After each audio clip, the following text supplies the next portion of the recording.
아버지께 참되게 예배한 자들은 영과 진리로 예배할 때가 오나니 곧 이때라. 아버지께서는 자기에게 이렇게 예배한 자들을 찾으시느니라.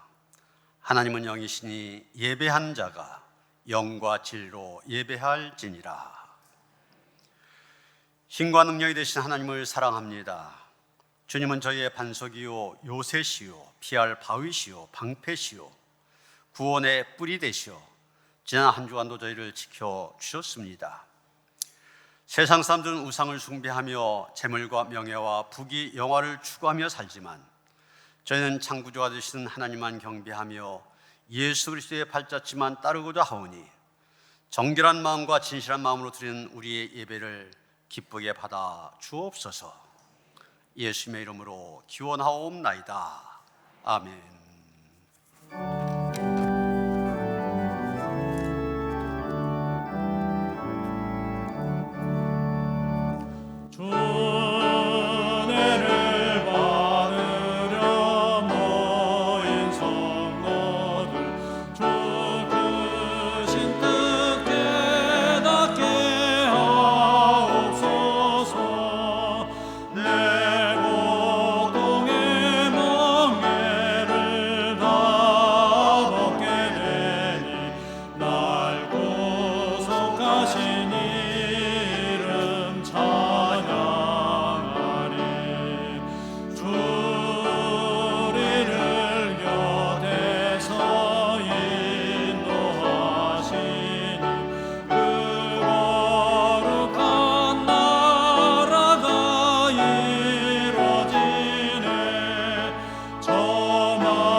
하나님은 통회한 마음으로 나온 사람들을 물리치지 않으십니다.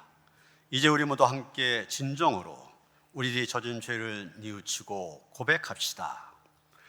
성령을 따라 행하라고 말씀하신 주님, 육체의 일은 분명하니 음행과 더러운 것과 호색과 우상숭배와 주술과 원수 맺는 것과 분쟁과 시기와 분냉과 당짓는 것과 분열함과 이단과 투기와 술 취함과 방탕함이라 말씀하셨습니다. 이 같은 일을 행한 자는 하나님의 나라를 유업으로 받을 수 없다고 말씀하셨지만 저희는 순종하지 않고 육체의 정욕을 추구하며 살았습니다. 사랑이 많으신 하나님, 저희의 죄악을 용서해 주시고 이제부터는 성령님을 따라 하나님의 나라를 유업으로 받는 자가 되게 하여 주옵소서. 예수님의 이름으로 이 고백의 기도를 드립니다. 모든 사람이 죄를 범하였음에 하나님의 영광에 이르지 못하더니 그리스도 예수 안에 있는 속량으로 말미암아 하나님의 은혜로 값없이 의롭다 하심을 얻은 자 되었느니라. 내 하나님이여, 내 하나님이여, 어찌 나를 버리셨나이까?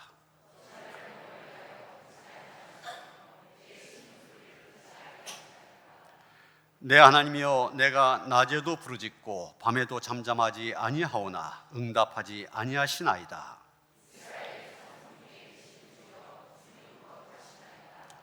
우리 조상들이 주께 의뢰하고 의뢰하였으므로 그들을 건지셨나이다.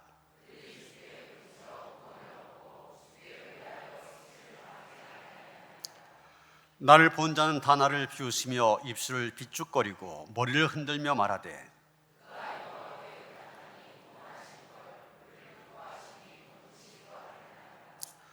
오직 주께서 나를 모태에서 나오게 하시고 내 어머니의 젖을 먹을 때 의지하게 하셨나이다.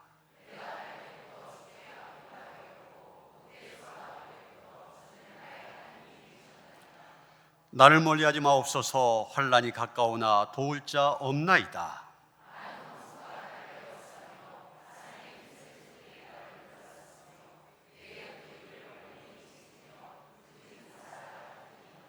아멘.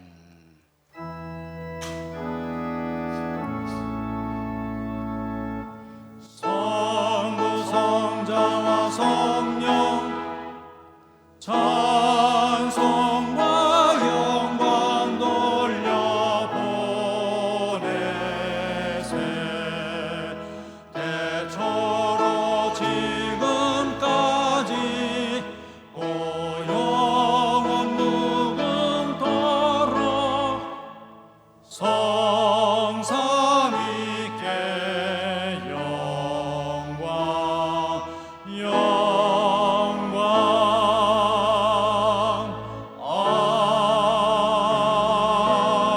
아멘.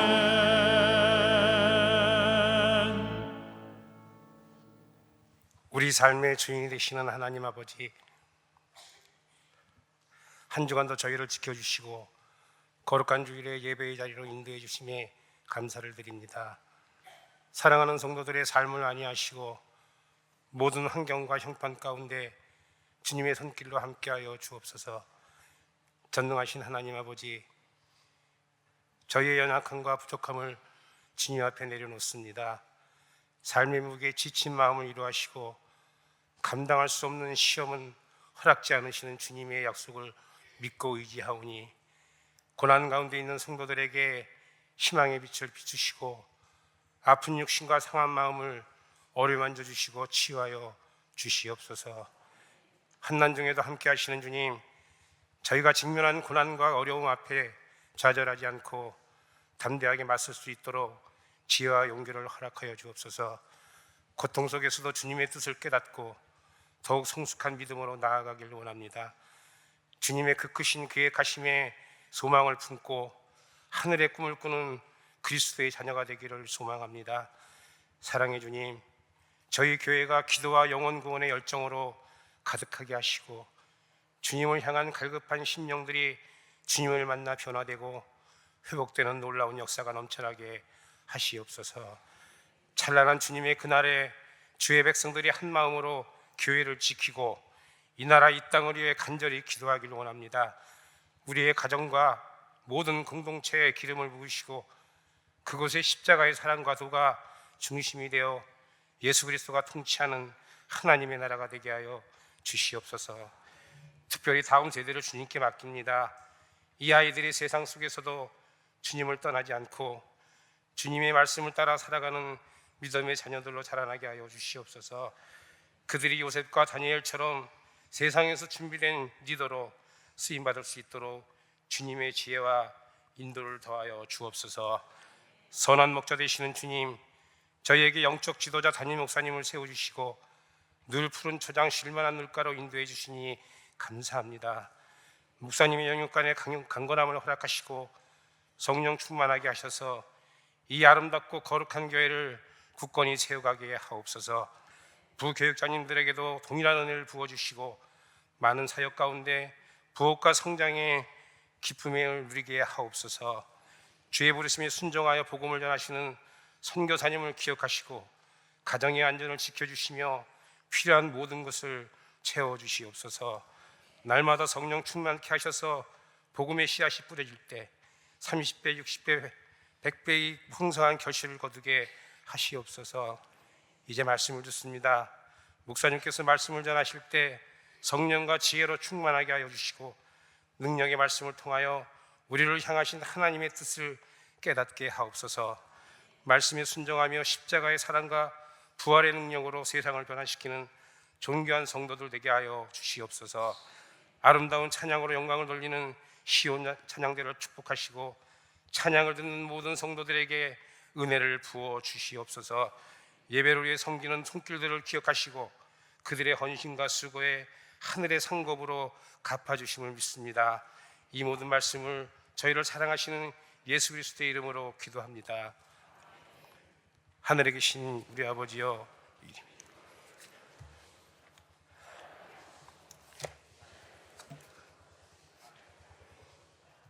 오늘 우리에게 일용할 양식을 주시옵고 우리가 우리에게 죄 지은 자를 사하여 준 것 같이 우리의 죄를 사하여 주시옵고 우리를 시험에 들게 하지 마시옵고 다만 악에서 구하시옵소서. 나라와 권세와 영광이 아버지께 영원히 있사옵나이다. 아멘.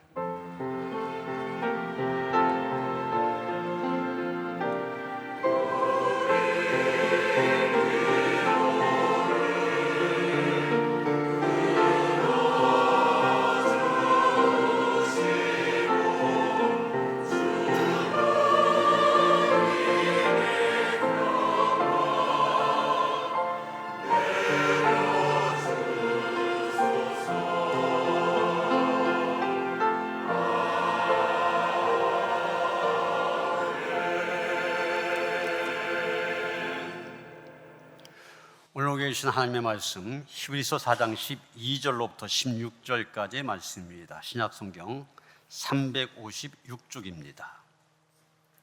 히브리서 4장 12절로부터 16절까지의 말씀 봉독합니다.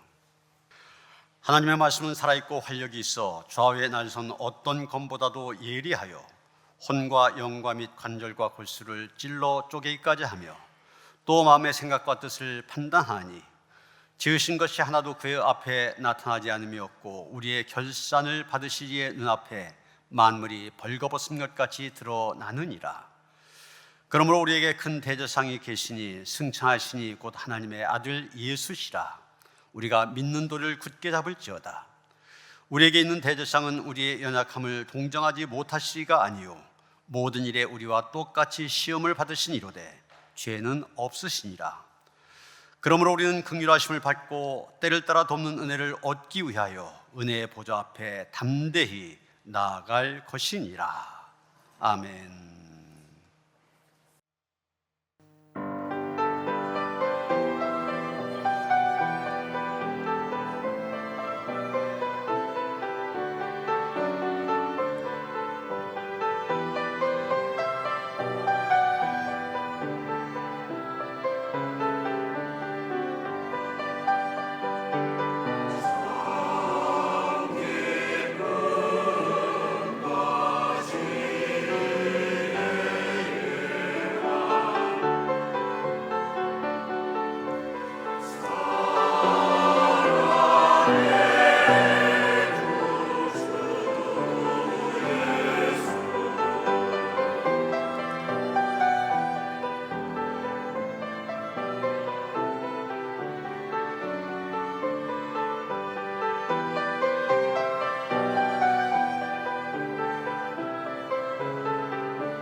아멘. 할렐루야. 20세기 최고의 설교가 가운데 한 사람으로 불리는 존 스토트 목사님, 빌리 그레엄이 오늘날 세계에서 가장 존경받는 성직자 이렇게 말할 정도로 전 세계 교회에 큰 영향을 끼친 분입니다. 이분은 자꾸 세속화가 되어가는 이 세상 속에서 복음이 얼마나 위대하냐, 복음의 위대함을 역설했던 분입니다. 그런데 이 목사님에게 취미가 하나 있었는데 그 취미가 뭐냐면 망원경과 카메라를 들고 강변에 나가서 새를 관찰하고 그 새를 촬영하는 그런 취미를 가졌다고 합니다. 그런 그가 새를 통해 주어진 메시지를 모아 새, 우리들의 선생님 이런 제목의 책을 써냈습니다. 이 책에서 그는 그런 얘기를 합니다. 그는 모든 새들을 두 종류로 나눕니다. 자력 비행의 새와 공기의 힘을 이용해서 나는 타력 비행의 새, 이렇게 두 종류로 나눕니다. 자력 비행은 자기 힘으로 나는 새를 말합니다. 우리 주변에서 쉽게 볼 수 있는 참새라든지 까치 이런 새들입니다. 이런 종류의 새는 멀리 날지도 못하고 높이 날지도 못합니다. 이런 참새 나는 거 보셨잖아요. 멀리 날아가지 못합니다. 푸드득하고 한 나무에서 다른 나무로 옮겨갔다가 또 푸드득하고 또 다른 나무로 옮겨갑니다. 이렇게 자력으로 나는 새는 멀리 날지 못하고 높이 날지도 못하고 오래 날지도 못합니다. 반면에 공기의 힘을 이용해서 타력으로 나는 새들은 대개 사람들이 사는 민가로부터 멀리 떨어져서 삽니다. 하늘의 제왕이라고 하는 독수리, 바다 위를 나는 갈매기, 수천 킬로를 쉬지 않고 비행한다고 하는 알바트로스, 이런 새들을 가리키는데 이런 새들은 참새나 까치처럼 날개짓을 하지 않습니다. 그냥 날개를 펴고서 바람을 타면서 바다를 건너고 대륙을 횡단하고 그래요. 존 스토트는 이런 새들을 관찰 통해서 얻는 교훈을 얘기하는데 새들만 두 종류로 나뉘어지는 것이 아니라 사람도 두 종류로 나뉘어진다는 얘기입니다. 자기 힘으로 사는 사람이 있고 은혜로 사는 사람이 있다는 거예요. 이것을 성경의 표현대로 하면은 율법의 지배 아래 있는 사람이 있고 은혜의 지배 아래 사는 사람이 있다고 얘기합니다. 이런 율법의 지배하에 있는 사람들, 내가 율법을 지킴으로 구원받는다는 사람이잖아요. 내 힘으로 하려고 합니다. 그러나 은혜의 지배 아래 사는 사람들, 자신의 부족함을 고백하며 하나님의 은혜로만 구원받을 수 있다 고백하는 사람들입니다. 여러분, 우리 그리스도인들 어떤 사람들입니까? 자기 힘으로가 아니라 하나님의 은혜로 사는 사람들입니다. 그렇기 때문에 우리는 때를 따라 돕는 은혜를 얻기 위하여 은혜의 보좌 앞에 나아가야 하는 것입니다. 여러분, 오늘 본문을 선택한 히브리서, 전에 수요일마다 히브리서 강의하며 여러 번 말씀을 드렸었습니다만 이 히브리서가 왜 쓰여지게 됐냐? 초대교회 시절입니다. 기독교로 개종은 하였지만 너무나 어려워요. 갖가지 박해를 받고 유혹을 당하면서 너무나 어려워서 다시 유대교로 돌아가야 되겠다, 이런 유혹을 받고 있는 사람들, 이 사람들 대상으로 해서 쓴 편지입니다. 너희들 지금 그 박해와 유혹 속에서도 그리스도에 대한 신앙을 굳게 지켜야 된다 권면하는 그런 편지입니다. 특히 오늘 본문에서는 은혜의 보좌를 언급하고 있습니다. 예수 믿는 그리스도인들에게는 은혜의 보좌로 가까이 나아갈 수 있는 특권이 부여되었다고 강조하고 있습니다. 여기 은혜의 보좌라는 말, 헬라어 원어로 드로노테스 카리스토스 이런 말인데 은혜의 근원을 가리키는 말입니다. 히브리서 기자는 담대함으로 은혜의 보좌 앞으로 은혜의 근원으로 나아가라고 그리스도인에게 권면하고 있습니다. 그러기에 그리스도인은 항상 은혜의 보좌 앞에 담대히 나아가야 합니다. 먼저 오늘 본문은 왜 우리가 은혜의 보좌 앞에 나아가야 되냐, 그 이유에 대해서 얘기하고 있습니다. 15절에 보면은 우리의 연약함을, 이런 표현이 나오고 있습니다. 우리의 연약함이 바로 은혜의 보좌 앞에 나아가야 될 이유입니다. 여기 연약함이라는 말, 헬라어 언어로 아세네이아, 이런 말인데 여러 가지 뜻을 갖고 있습니다.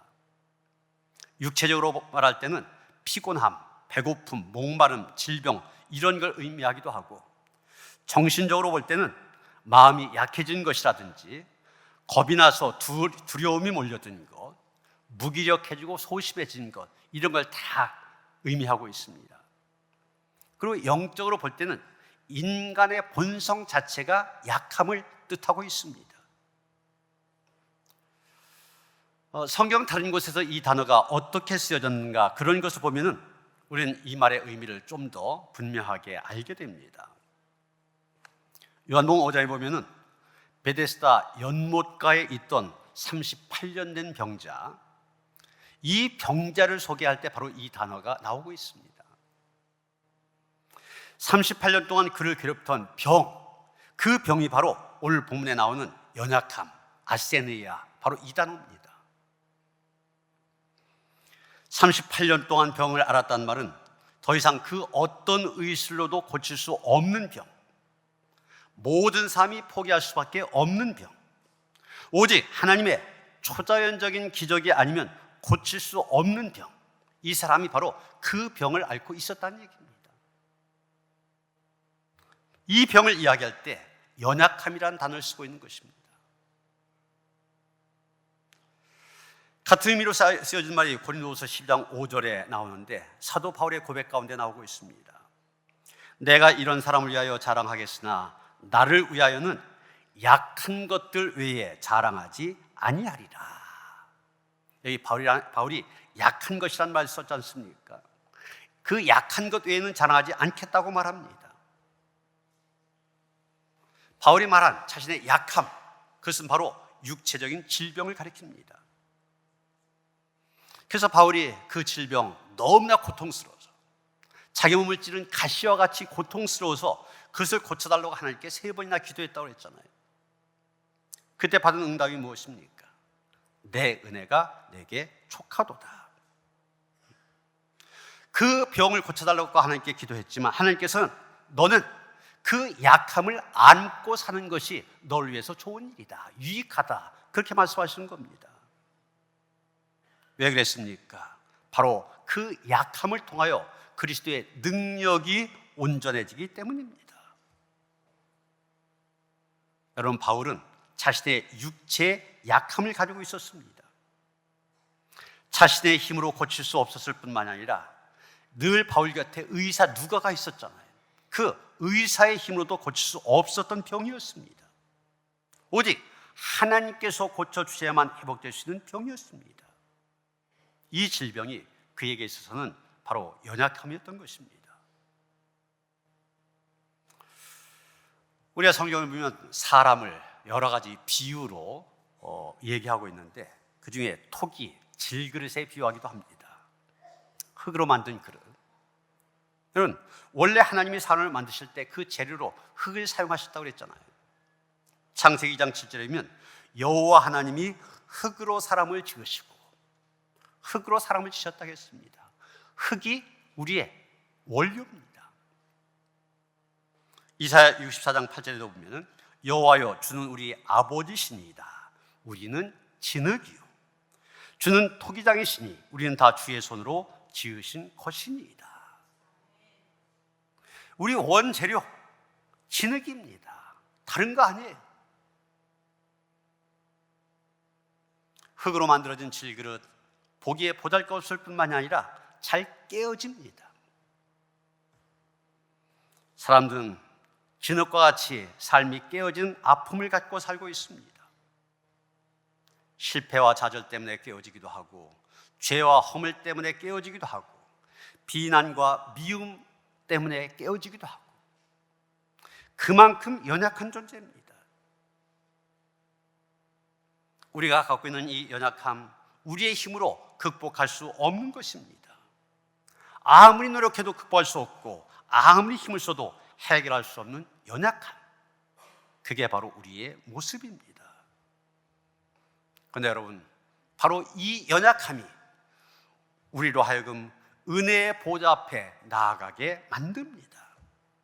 왜 그렇습니까? 우리의 힘으로 해보려고 애쓰지만 안 되기 때문입니다. 우리의 의지를 가지고 여러 번 시도해보지만 역시 안 되기 때문입니다. 그러기에 은혜의 보좌를 향하여 달려가야 하는 것입니다. 한 술주정뱅이, 사실 이게 비하하는 표현이라고 안 쓰지만은 여러분 알코올 중독자 해야 되겠죠. 그런데 여러분이 쉽게 이해하도록 표현 그대로 씁니다. 한 술주정뱅이가 지하철을 탔는데 신부님이 바로 옆에 앉아 있었습니다. 이 남자가 술독에 빠졌다가 금방 나온 사람처럼 알코올 냄새가 코를 찔렀고, 넥타이도 엉망으로 삐뚤빼뚤 이렇게 메어져 있었습니다. 룸살롱에 들렀다가 나왔는지 얼굴에는 빨간 립스틱 자국이 군데군데 있었습니다. 이 남자가 자리에 앉더니 신문을 읽기 시작합니다. 그러다가 갑자기 신부님을 돌아오며 묻습니다. 신부님, 관절염에 걸린 이유가 무엇일까요? 신부님은 순간적으로 이 술주정뱅이 멸시하는 그런 마음을 갖게 됩니다. 그러니까 대답이 삐뚤어 나올 수밖에 없죠. 그건 말이요, 매일 술독과 여자에 빠져 엉망진창으로 살게 될 때 그렇게 되지요. 그랬더니 이 남자가 그렇군요 그러면서 고개를 끄덕끄덕합니다. 신부님이 생각하기를 자기가 좀 지나친 말을 했다, 이런 생각이 듭니다. 그래서 묻습니다. 신사양반, 미안합니다. 내가 너무 심한 말을 하였소. 그래, 관절염에 걸린 지는 얼마나 되었소? 그랬더니 이 사람이 하는 말이, 신부님, 저는 관절염 따위는 안 걸립니다. 여기 신문에 보니까 교황님이 관절염에 걸렸다는 이야기가 나오는군요. 어떻게 된 겁니까? 이 신부님은 자기도 모르게 교황님 술주정뱅이로 여자에 빠져 사는 사람으로 그렇게 얘기한 거죠. 여러분, 이 이야기를 한 이유가 무엇입니까? 부한 사람이나 가난한 사람이나 많이 배운 사람이나 적게 배운 사람이나 심지어는 술주정뱅이나 교황님이나 관절염 앞에서는 똑같이 힘들어하고 고통스러워할 수밖에 없는 게 인간이라는 얘기입니다. 사람은 똑같이 흙으로 지음받은 존재, 다 연약한 존재들이기 때문입니다. 그 누구도 은혜의 보좌가 필요 없다고 할 사람 한 사람도 없습니다. 그러게 인간 누구나 은혜의 보좌 앞으로 나아가야 하는 것입니다. 그럼 여러분, 우리가 은혜의 보좌 앞에 나아가기 위해서는 어떻게 해야 됩니까? 오늘 본문에서 몇 가지를 생각하게 되는데, 첫째로 하나님의 말씀을 날마다 묵상해야 됩니다. 하나님의 말씀은 살아있고 능력이 있는 말씀이기 때문에 그렇습니다. 오늘 보면 12절에 바로 그것을 얘기하고 있지 않습니까? 하나님의 말씀은 살아있고 활력이 있어 좌우의 날선 어떤 것보다도 예리하여 혼과 영과 및 관절과 골수를 찔러 쪼개기까지 하며 또 마음의 생각과 뜻을 판단하나니. 그렇습니다. 하나님의 말씀 진정 살아있고 능력이 넘칩니다. 날선 어떤 것보다도 더 날카로워서 우리의 마음속에 있는 생각이나 욕망까지도 갈라버리고 그 정체를 낱낱이 드러나게 만듭니다. 그런데 우리는 그 말씀을 어떻게 대하고 있습니까? 그 말씀 너무 가볍게 대하고 있는 거 아닙니까? 너무 소홀히 여기는 거 아닙니까? 왜 그렇습니까? 바울은 디모데후서 3장 15절부터 17절 이렇게 말하고 있습니다.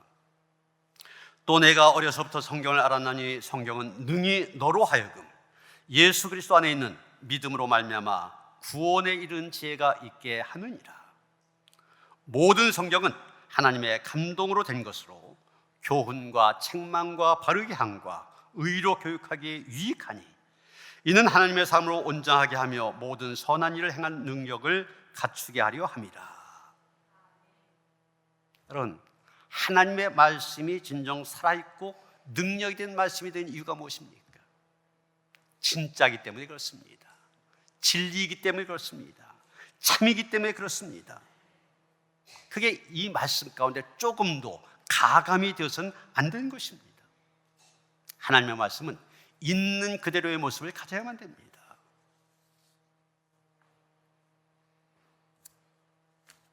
여러분, 진짜 참기름과 가짜 참기름 차이가 무엇입니까? 아니, 다시 질문한다면 가짜 참기름에는 참기름이 들어 있을까요? 들어 있지 않을까요? 가짜 참기름에는 참기름이 들어 있습니다. 들어 있어도 많이 들어 있습니다. 가짜 참기름을 알지라도 참기름이 한 90%, 진짜가 한 90%, 가짜가 10% 정도입니다. 문제는 90%가 참기름이 진짜라 할지라도 10%가 가짜라고 하는데 문제가 있습니다.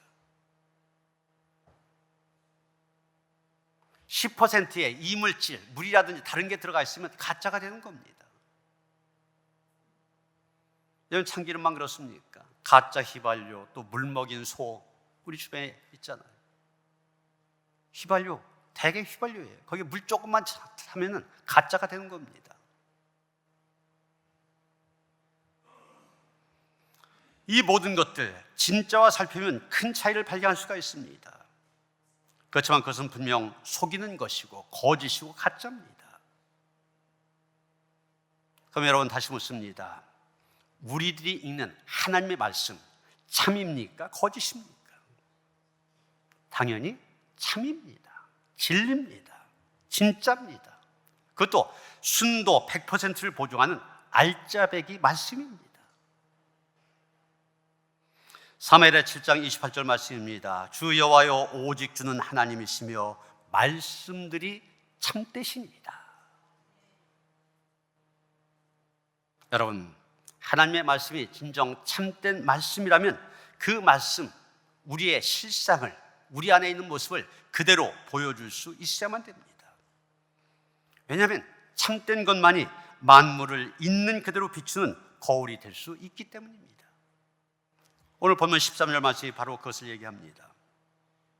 지으신 것이 하나도 그 앞에 나타나지 않음이었고 우리의 결산을 받으시기에 눈앞에 만물이 벌거벗은 것 같이 드러나느니라. 하나님의 말씀만이 우리 앞에 온전한 거울이 될 수가 있습니다. 그래서 우리가 거울이 되는 그 말씀 앞에 우리 자신을 비춰볼 때 우리의 추악한 모습, 죄된 모습 볼 수가 있게 됩니다. 그러게 우리는 말씀을 통하여 우리를 갖고 나아감으로 인하여서 온전한 사람 이루어갈 수 있게 된 것입니다.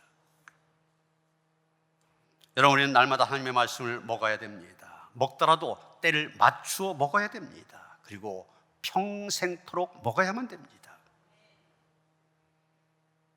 참이 되시는, 진리가 되시는, 진짜가 되시는 하나님의 말씀 날마다 평생토록 먹음으로 은혜의 보좌 앞에 나가는 성도를 되어주시길 바랍니다.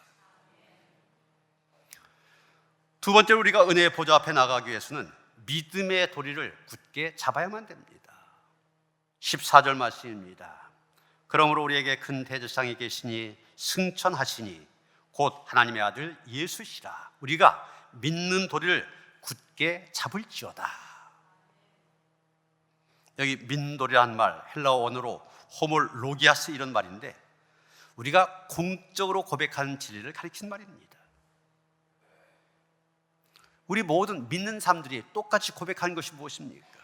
그래서 우리가 복음의 진리 그렇게 얘기합니다.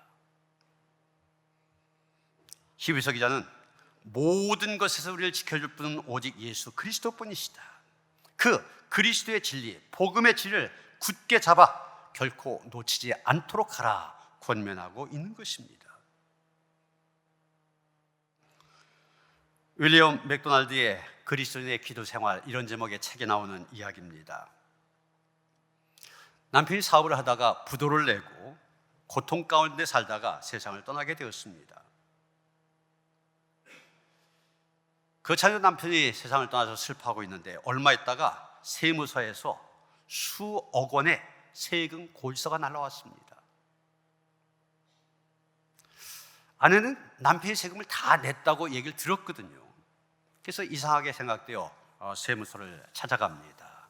그리고 호소합니다. 남편이 냈다고 하는데 어떻게 된 거냐? 그랬더니 그 세무서 직원이 영수증이 없으면 해결책이 없다, 이렇게 말한 겁니다. 영수증을 찾아와라.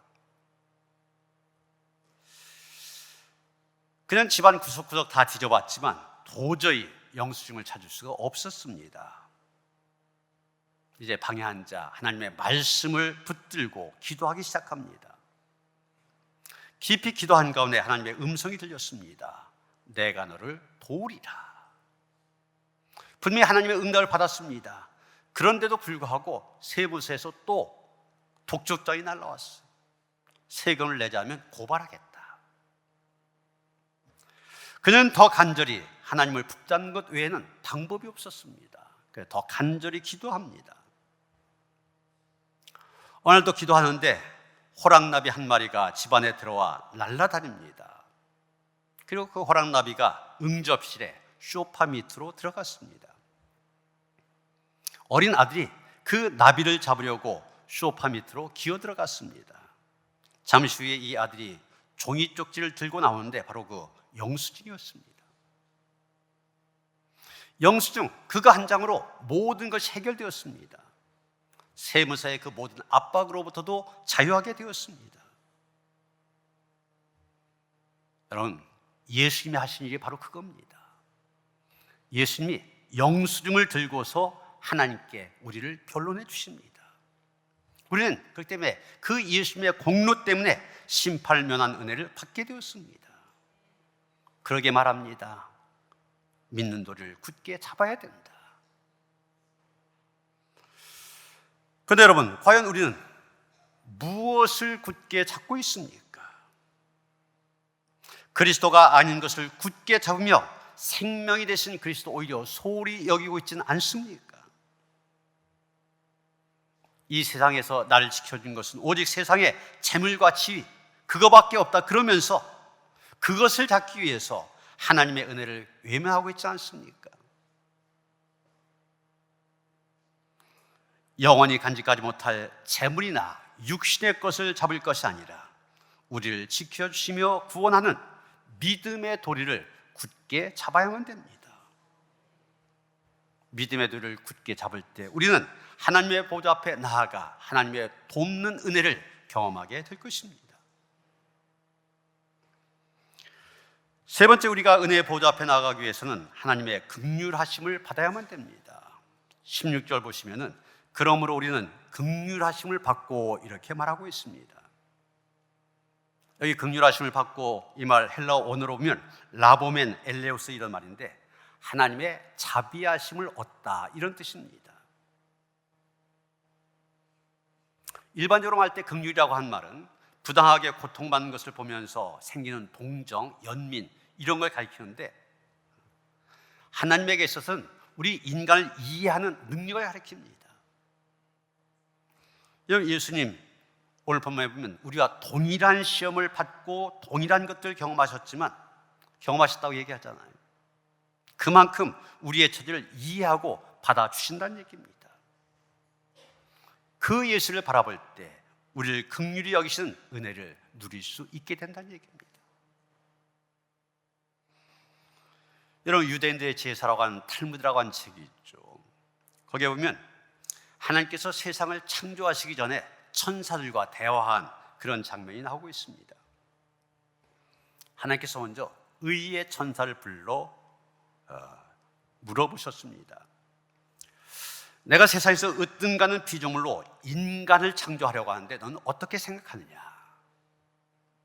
의의 천사가 대답합니다. 하나님, 절대로 인간을 창조해서는 안 됩니다. 인간들은 온갖 불의로 세상을 더럽힐 것입니다. 이번엔 거룩의 천사에게 똑같은 질문을 하였습니다. 그랬더니 거룩의 천사 똑같은 대답을 합니다. 하나님, 인간을 창조해서는 안 됩니다. 그 인간들이 세상을 더러움으로 가득 채워놓고 말 것입니다. 이번엔 빛의 천사를 불러서 똑같은 질문을 하였습니다. 빛의 천사 역시 같은 대답을 합니다. 하나님, 절대로 인간을 창조해서는 안 됩니다. 인간들은 이 세상을 어둠으로 만들고야 말 것입니다. 이제 하나님께서 마지막으로 긍휼의 천사를 불러서 똑같은 질문을 하였습니다.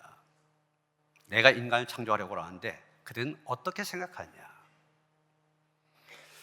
긍휼의 천사는 다른 천사들과 전혀 다른 대답을 합니다. 하나님, 인간을 창조하셔야 합니다. 물론 하나님께서 인간을 창조하시면 이 세상 불의하게 되고 더러워지고 어둠에 잠길지도 모릅니다. 그러나 하나님, 이 불의와 더러움과 어둠 속에 있는 인간들에게 저는 기어이 그들을 사랑하시는 하나님의 긍휼에 대해서 말해줄 것입니다. 그리고 그들이 새로워지고 하나님께서 기대하신 인간이 되도록 하나님 앞으로 인도할 것입니다. 여러분, 하나님은 우리를 긍휼로 돌보시며 우리를 결코 포기하지 않으십니다. 다시 기회를 주십니다. 하나님의 그 긍휼하심이 죄로 죽을 수밖에 없었던 우리들 은혜로 구원하셨습니다. 여러분, 우리가 살아다 보면 때로는 그런 생각하게 됩니다. 하나님은 나의 고통 모르고 계신 것 같아요. 하나님이 모르신다고 생각하니까 사람으로부터 도움을 받고 사람으로부터 위로를 받으려고 합니다. 그러나 아닙니다. 예수님 이미 인간의 모든 고통을 경험하셨습니다. 아니, 예수님이 당하셨던 고통, 우리가 당한 것과 비교가 될 수 없을 정도입니다. 십자가의 고통, 어떻게 비교할 수 있습니까? 그러므로 모든 시험과 고난 겪으셨던 그 예수님께 나아감으로 세상 그 무엇도 줄 수 없는 하나님의 긍휼을 받는 은혜를 누리시길 바랍니다. 은혜를 주제로 하여 설교할 때 여러분 자주 들은 이야기입니다. 증기선이 다닐 때니까 굉장히 오랜 전의 얘기죠. 영국에서 미국으로 가는 증기선을 탄 한 청년이 있었습니다. 이 청년이 가난했습니다. 미국으로 가는 뱃속에서 그는 무척 배가 고팠지만 돈이 없다 보니 그 좋은 식당 근처에도 가보지 못하고 그저 준비해온 비스킷만 먹고 있었습니다. 한 달 동안 그렇게 고생하며 이를 악물고 여행을 했지만 이 청년 도저히 참을 수가 없어서 식당을 찾아갔습니다. 그리고 매니저에게 자기 사정을 이야기합니다. 제발 먹다 남은 것이라도 좋으니 식사 좀 하게 해주십시오. 음식값으로 시킨 일 다 하겠습니다. 그랬더니 이 지배인이 놀란 눈으로 얘기합니다. 아니, 그럼 이제까지 굶었다는 얘기입니까? 이런 세상에 당시 이 배를 탈 때 산 그 배표에는 이 배에는 모든 식사를 다 할 수 있고 이 배에는 모든 시설을 이용할 수 있는 값이 포함이 되어 있습니다. 그걸 모르시고 이렇게 어려운 여행을 하시다니 쯧쯧쯧하면서 혀를 차더라는 것입니다. 여러분, 이 청년의 문제가 무엇입니까? 식당으로 나아가지 못했다고 한 것입니다. 나아가기만 하면 맛있는 것들 매일 배불리 먹을 수 있었습니다. 식당에서는 이 청년이 먹을 수 있도록 다 준비하고 기다렸습니다. 그런데도 나아가지 못한 것, 그게 바로 이 청년의 문제였습니다. 여러분, 이 청년만의 이야기입니까? 오늘 믿음으로 산다고 한 우리 역시 똑같은 모습을 보여주고 있지 않습니까? 우리의 문제 역시 은혜의 보좌 앞으로 나아가지 못한다는 것입니다. 하나님께서는 우리가 누릴 수 있는 모든 은혜 준비하고 계십니다. 그런데 우리는 이 청년처럼 나는 자격이 없어, 그러면서 주저주저하고 있는 것, 바로 우리의 모습이 아니한 것입니다. 오늘 히브리서 기자의 권면처럼 우리 모두 은혜의 보좌 앞에 가까이 나아가되 때를 따라 돕는 은혜가 있습니다.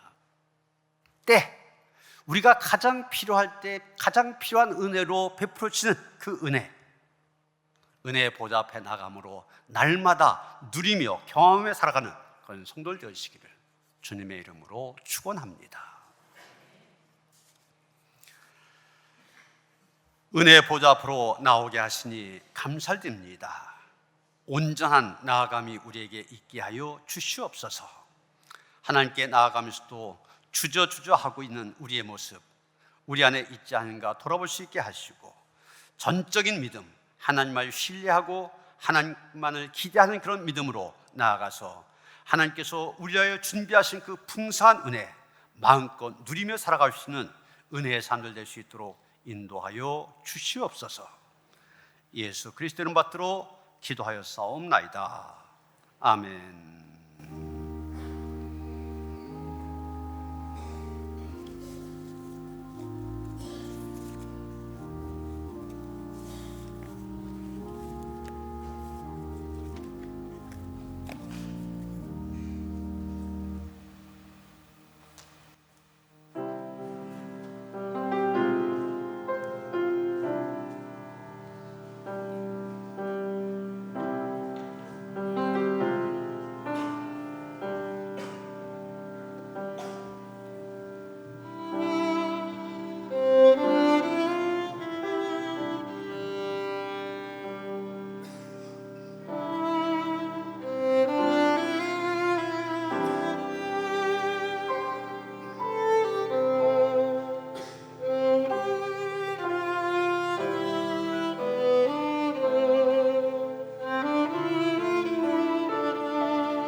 하나님께서 우리에게 분별력을 허락하여 주셔서 은혜의 보좌 앞에 나오게 하시니 감사드립니다.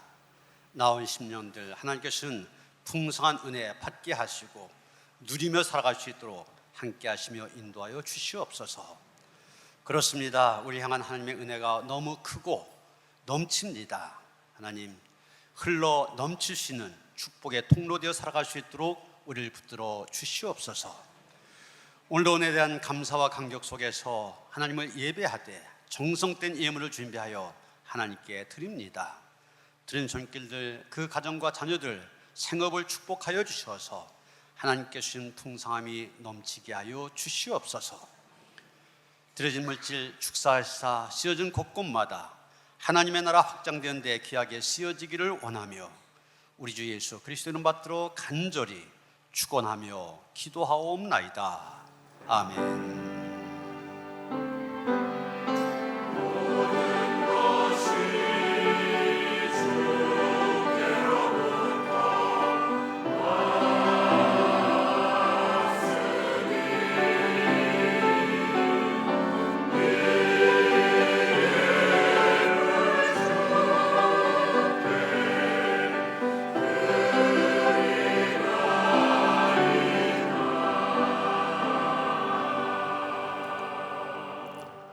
평화 인사를 나누시겠습니다. 주님이 주신 평화가 함께 하시기 바랍니다. 좌우 앞뒤로 인사하시겠습니다. 예, 신랑 신부 앞으로 나오죠. 시어머니도 같이 나오고. 예. 우리 김미숙 전사님 큰아들 우리 신랑 문용균, 또 함께 우리 교회를 섬기던 신부 박정빈, 저 지난 토요일 결혼식인데 기왕 가운데 나와야지 또 말려. 예, 많은 분들이 가셔서 축하를 해주셨는데 오늘 우리 여성께서 꽃다발 전할 때 큰 박수로 다시 한번 축하해 주시기 바랍니다. 예, 축하드립니다. 인사하고 들어가세요.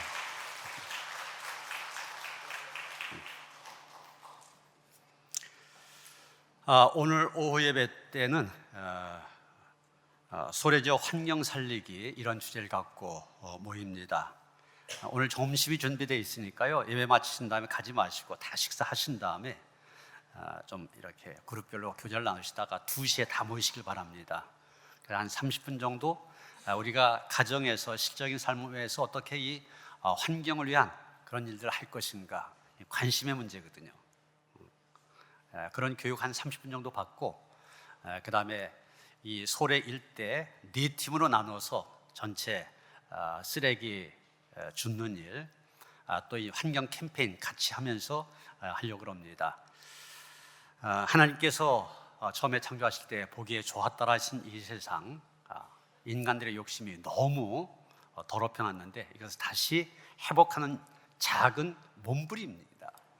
교회가 이런 일에 앞장서야 되는데 우리가 이 귀한 일 하게 되니까 적극적으로 참여하시길 바랍니다.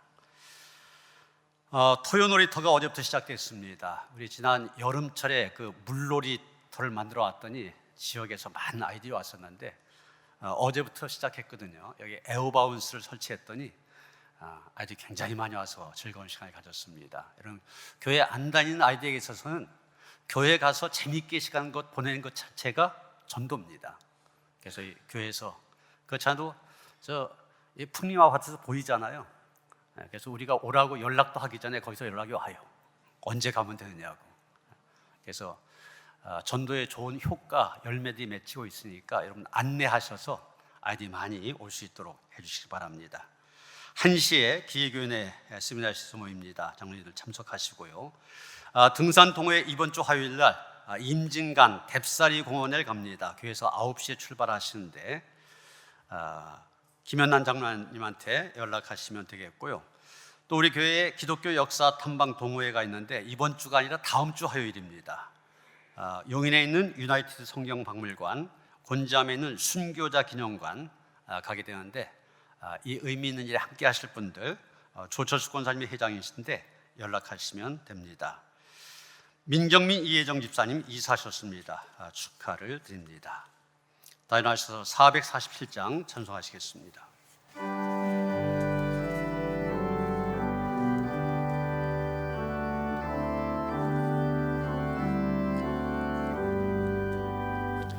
이 세상 끝날까지 주 섬겨 살리니 내 친구 되신 주여 나와 함께 하소서.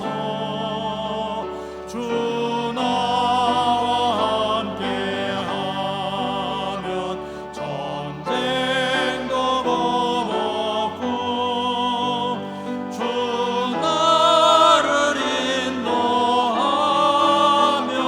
늘 안심하리라. 나 주를 따를 때에 주 약속하신 것 그 영광 중에 모두 이루어 주소서.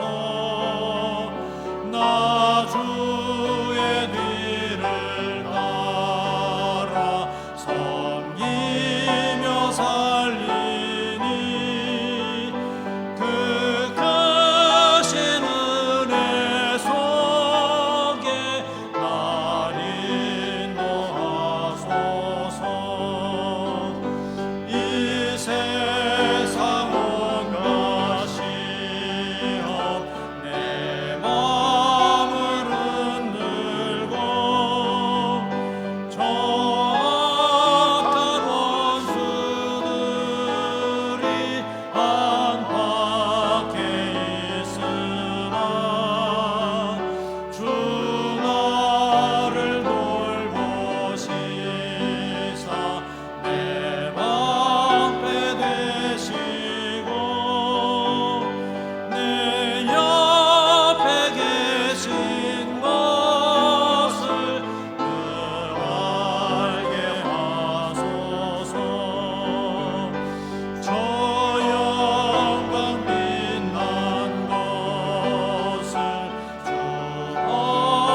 허락했으니 그 허락하신 것을 늘 사모합니다.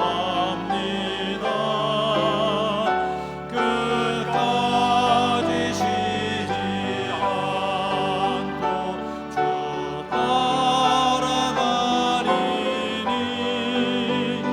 주 넓은 사랑으로 늘 인도하소서.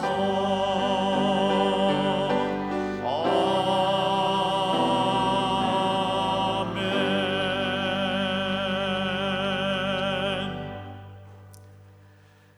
이제는 우리 주 예수 그리스도의 은혜와 하나님 아버지의 그 극진하신 사랑과 성령의 감화감동 역사하심이 이제는 세상적인 방법으로 살려고 했던 지난날 회개하고 오직 주님의 보좌 앞에 나아가 주님께 주신 은혜로만 살아가길 원하며 구한 모든 성도들 가운데 이제로부터 영원토록 함께 하시옵기를 간절히 축원하옵나이다. 아멘.